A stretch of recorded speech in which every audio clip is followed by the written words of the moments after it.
Hello दोस्तों, हमारे channel में आपका स्वागत है। आज की इस वीडियो में हम बात करने वाले हैं मांसाहारी पौधों के बारे में। शिकारी जानवर हमेशा से अपने शिकार की खोज में लगे रहते हैं और मौका मिलते ही उन पर टूट पड़ते हैं। ये जानवर शिकार को दबोचने के लिए चालाकी और तेजी दोनों का इस्तेमाल करते हैं। खासकर शेर और चीता जैसे बड़े जानवरों का अंदाज तो देखने लायक होता है। सोशल मीडिया पर ऐसी कई वीडियोस शेयर की जाती हैं जिनमें जानवरों को एक दूसरे का शिकार करते देखा जा सकता है। लेकिन क्या आपने कभी किसी पौधे को कीड़ा खाते देखा है? जी हाँ दोस्तों, इंटरनेट पर ऐसे भी वीडियोस मौजूद हैं। वायरल हो रही इस वीडियो में पौधे को कीड़े का शिकार करता देख आप भी हैरान रह जाएंगे। यूं तो मांसाहारी पेड़ पौधे का ख्याल बहुत ही पुराना है। पुरानी कहानियों में ऐसे पेड़ों का जिक्र मिलता है, लेकिन ये महज कल्पनाएं थी। यहाँ तक कि जब ब्रिटिश वैज्ञानिकों ने सबूतों के साथ मांसाहारी पौधों के बारे में जानकारी सामने रखी तो भी लोगों ने उस पर यकीन करने से इनकार कर दिया। डार्विन ने अपनी किताब इंसेक्टिवोरस प्लांट्स में इन पौधों के बारे में विस्तार से लिखा था। डार्विन की किताब पढ़ने के बाद से ही मैकफरसन को भी ऐसे पौधों से लगाव हो गया। वह कुदरती तौर पर उगने वाले ऐसे पौधों को देखना चाहते थे। इसके लिए उन्होंने कई देशों का सफर किया। अपने एक्सपीरियंस के आधार पर मैकफरसन ने एक फील्ड गाइड भी लिखी है, जिसमें कि उन्होंने कई देशों में पाए जाने वाले अलग अलग नस्ल के मांसाहारी पौधों का जिक्र किया है। पिछले कुछ सालों में मैकफरसन ने 300 पहाड़ों की चढ़ाई की है और मांसाहारी पौधों की 35 किस्म की नस्लों को खोजा है। उन्होंने बरसों पहले विलुप्त माने जा चुके नेपेंथिस डायनियाना नाम के मांसाहारी पौधे को फिलीपींस में खोज निकाला है। भले ही मांस खाने वाले पौधों का जिक्र दिलचस्प लगता हो, लेकिन वैज्ञानिकों ने अक्सर इनकी तरफ से मुंह ही फेर रखा है। मैकफरसन का कहना है कि इन पौधों को जितनी अहमियत दी जानी थी उतनी नहीं दी गई। मांसाहारी पौधों की खोज सबसे पहले 1875 में हुई थी। चार्ल्स डार्विन ने इन पौधों के बारे में लिखा है कि कुछ पौधों में न तो केवल छोटे जीवों को पकड़ने की क्षमता है, बल्कि उन्हें पचाकर उनमें मौजूद पोषक तत्वों को अवशोषित करने की भी क्षमता है। ये बात उन्होंने 100 साल से भी ज्यादा समय पहले कही थी, लेकिन आज भी हम मांसाहारी पौधों को देखकर अचंभित हुए बिना नहीं रह सकते। आमतौर पर मांसाहारी पौधे ऐसी मिट्टी में उगते हैं जिसकी प्रकृति अम्लीय और दलदली होती है। इस प्रकार की मिट्टी में नाइट्रोजन की मात्रा बहुत कम होती है और इस कमी को पूरा करने के लिए ये पौधे कीड़ों को पकड़कर उनके शरीर से नाइट्रोजन प्राप्त करते हैं। मांसाहारी पौधों की लगभग 975 प्रजातियां पाई जाती हैं, जिनमें से लगभग 30 प्रजातियां भारत में ही पाई जाती हैं। इन पौधों ने कीड़ों को पकड़ने के लिए अनेकों तरीके विकसित किए हैं। आइए हम इन पौधों के बारे में विस्तार से जानते हैं। लेकिन आगे बढ़ने से पहले अगर आपने अभी तक हमें सब्सक्राइब नहीं किया है तो जल्द से जल्द सब्सक्राइब कर लें और बेल आइकन भी दबाना ना भूलें, जिससे कि आपको हमारी आने वाली हर वीडियो की नोटिफिकेशंस बाकायदा मिलती रहे। तो चलिए शुरू करते हैं। यदि हम दुनिया के अजीब और अद्भुत पौधों की सूची उठाकर देखें तो सुंदरी का पिंजरा यानी कि वीनस फ्लाई ट्रैप प्लांट का नाम हमें सबसे पहले दिखाई देगा। इसके सबसे अजीब होने के पीछे एक कारण ये भी है कि इसके दोनों छोर तभी बंद होते हैं जब कोई जीव उस पर बैठता है, जबकि निर्जीव वस्तु रखने पर ये कभी भी बंद नहीं होता है। ये पौधा देखने में बहुत ही सुंदर होता है और इसमें से बड़ी ही मनमोहक खुशबू आती रहती है, जिससे कि कोई भी कीड़ा या पतंगा इसकी ओर आसानी से आकर्षित हो जाता है और जैसे ही इस पर बैठता है वैसे ही इस पौधे के दरवाजे नुमा फ्लैप्स तुरंत बंद हो जाते हैं और इस तरह से कीड़े मकोड़े इन पौधों के अंदर फंस जाते हैं और हमेशा के लिए कैद हो जाते हैं। इस पौधे को सुंदरी का पिंजरा के नाम से भी जाना जाता है। इसका नाम इसके शिकार करने के तरीके के अनुसार एकदम सटीक बैठता है। जैसे कि कोई सुंदरी पहले अपने शिकार को आकर्षित करती है और जैसे ही कोई शिकार इसकी तरफ आता है और इस पर बैठता है वह तुरंत ही अपनी पत्तियों के दोनों छोर तुरंत बंद कर देती है। ये पौधे आकार में बहुत छोटे होते हैं और मुख्य रूप से यूके और अमेरिका में पाए जाते हैं।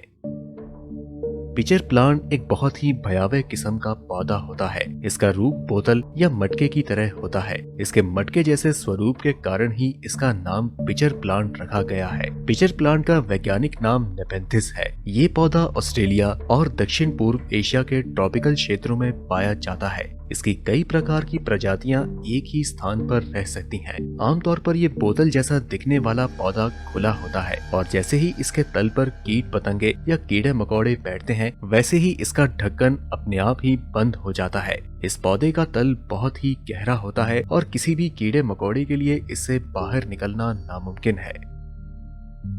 सनड्यू प्लांट का दूसरा नाम ड्रोसेरा भी है। दिखने में ये पौधा जितना सुंदर लगता है ये उससे कहीं ज्यादा खतरनाक है। ये एक ऐसा पौधा है जो कि दिखने में काफी ज्यादा आकर्षक है। इस अट्रैक्टिव से दिखने वाले पौधे की कुल 100 से भी ज्यादा प्रजातियां ऑस्ट्रेलिया, साउथ अफ्रीका और फ्लोरिडा जैसी जगहों पर पाई जाती हैं। सुंदर सा दिखने वाला ये पौधा कीड़े मकोड़े के लिए काफी ज्यादा खतरनाक है, क्योंकि इस पौधे की पत्तियों के रेशों पर चिपचिपा सा रस होता है जो कि सूरज की किरणें पड़ने पर ओस की तरह चमकता है और लाल रंग का दिखाई देता है और इतना सुंदर दिखाई देता है कि कीड़े मकोड़े इसकी तरफ आसानी से आकर्षित हो जाते हैं और जैसे ही वो इस पर बैठते हैं वह तुरंत चिपक जाते हैं और फिर ये पौधा धीरे धीरे अपने शिकार को अपने रेशों में जकड़ लेता है। फिर उसके बाद कीट पतंगे वापस बाहर नहीं आ पाते हैं और ये पौधा धीमे धीमे उन्हें बचाने भी लगता है। जैसे ही इस पौधे की पाचन प्रक्रिया समाप्त होती है उसकी रेशें अपने आप धीमे धीमे पूरी खुल जाती हैं।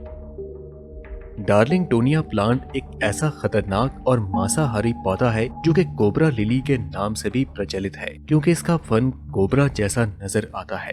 ये पौधा कैलिफोर्निया के दलदली इलाकों में पाया जाता है। ये एक ऐसा पौधा है जो कि काफी कम नजर आता है और ये काफी पेचीदा है, क्योंकि इसके अंदर बुलबुलैया रास्ते होते हैं और नीचे की तरफ पूरा बैक्टीरिया होता है जो कि कीड़ों को पचाने का काम करता है। जब कोई कीड़ा भूले से इसके अंदर चले जाता है तो इस पौधे के अंदर ट्रांसपेरेंट खिड़कियां होने के कारण कीड़ों को लगता है कि वह वहां पहुंचकर खिड़की से बाहर निकल सकती हैं, लेकिन दुर्भाग्य से ऐसा नहीं हो पाता है और उस पौधे के अंदर वह कोशिश ही करते रह जाते हैं और रास्ता खोजने के चक्कर में वह भूलभुलैया में फंसे रह जाते हैं और धीरे धीरे बैक्टीरिया के और करीब पहुंचते जाते हैं। बाद में ये कीड़े जैसे ही बैक्टीरिया में गिरते हैं डार्लिंगटोनिया इन्हें बचा लेता है।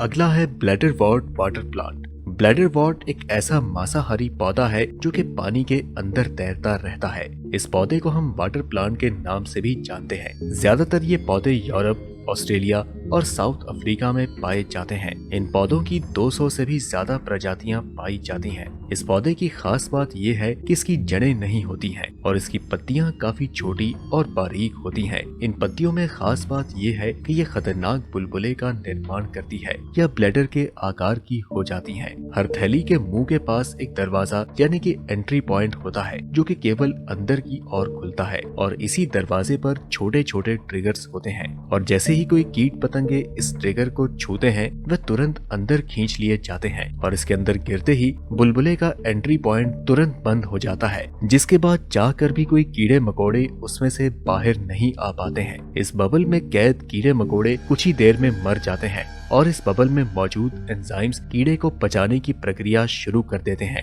इसके अलावा आप इस बात को जानकर हैरान हो जाएंगे कि ये पूरे विश्व का सबसे तेज कीड़ों को पचाने वाला कार्निवोरस प्लांट है।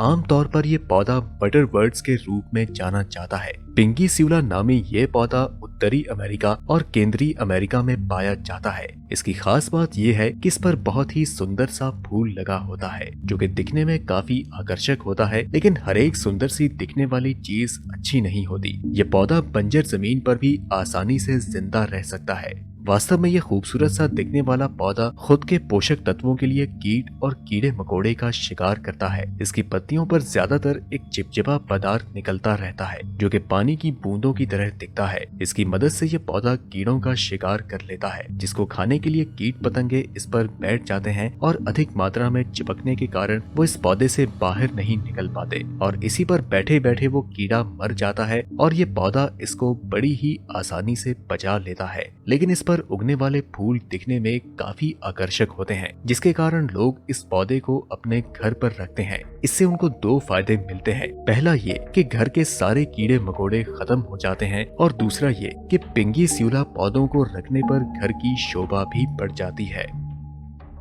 दोस्तों, धरती के बदलते तापमान और जंगलों की कटाई से इन पौधों की नस्लों पर खतरा मंडरा रहा है और ऐसा ही एक पौधा है नेपेंथिस रिजिडोफोलिया और दुर्भाग्य से इस प्रजाति का दुनिया में सिर्फ एक ही पौधा बचा है।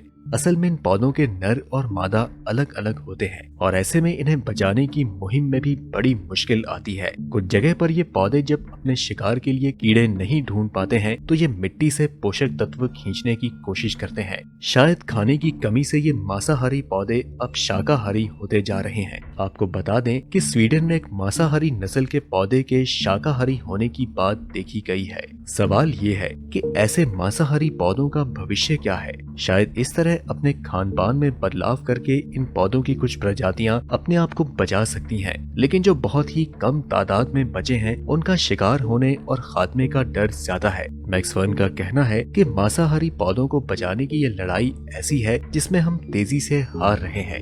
तो दोस्तों, अगर आपको ये वीडियो पसंद आई तो इसे लाइक करें और अपने दोस्तों के साथ ज्यादा से ज्यादा शेयर करें। हम मिलते हैं आपसे अगली वीडियो में, तब तक के लिए नमस्कार।